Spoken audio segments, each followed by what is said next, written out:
Subscribe to Color Frames. తొలి టెస్టులో ఓటమితో కంగుతిన్న ఆతిథ్య ఆస్ట్రేలియాకు మరో బిగ్ షాక్ తగిలింది. ఆ జట్టు star fast bowler Josh Hazlewood రెండో టెస్టుకు దూరమయ్యాడు. హెజిల్వుడ్ గాయం కారణంగా ఈ మ్యాచ్ ఆడలేడని క్రికెట్ ఆస్ట్రేలియా పేర్కొంది. పెర్త్లో జరిగిన తొలి టెస్ట్ మ్యాచ్లో హెజిల్వుడ్ అద్భుతంగా బౌలింగ్ చేశాడు.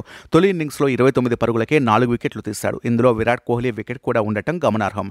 రెండో మ్యాచ్లో 21 ఓవర్లలో కేవలం 28 రన్స్ మాత్రమే ఇచ్చి 1 వికెట్ తీశాడు. కాగా తొలి టెస్టులో 295 పరుగుల తేడాతో ఓడిపోయిన ఆస్ట్రేలియాకు హెజిల్వుడ్ దూరమవడం ఆ జట్టుకు ఇబ్బందిగా మారింది.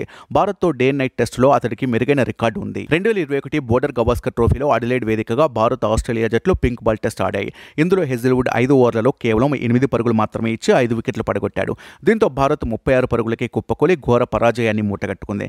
ఇప్పుడు వుడ్ లేకపోవడం ద్వారా ఆసీస్ తమ ప్రణాళికల్ని మార్చక తప్పదు. అయితే హెజిల్వుడ్ గైర్హాజరీతో కొత్తగా ఇద్దరికి స్క్వాడ్లో చోటు దక్కింది.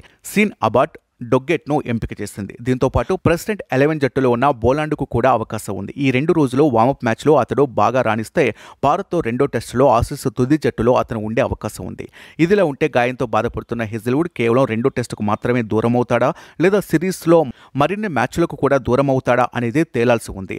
ఇక తొలి టెస్టులో 295 పరుగుల తేడాతో విజయం సాధించిన భారత్ రెండో మ్యాచ్లో గెలిచి సిరీస్లో ఆధిక్యం సాధించాలని భావిస్తోంది. అటు ఆస్ట్రేలియా కూడా బలమైన పునరాగమనం చేసి అడిలైడ్లోకి ప్రవేశించాలనుకుంటోంది. రెండో టెస్టు ద్వారా రోహిత్ గిల్ ఎంట్రీ ఇస్తుండటం టీమిండియాకు కలిసొస్తుంది. మరోవైపు హెజిల్వుడ్ నిష్క్రమణ ఆసీస్ జట్టు బలాన్ని తగ్గిస్తుంది. ఇప్పుడు అతను లేకుండా భారత్ను ఓడించడం ఆస్ట్రేలియాకు సవాలుగా మారనుంది. వీడియో మీకు నచ్చినట్లయితే ప్లీజ్ లైక్ చేయండి, షేర్ చేయండి, కామెంట్ చేయండి.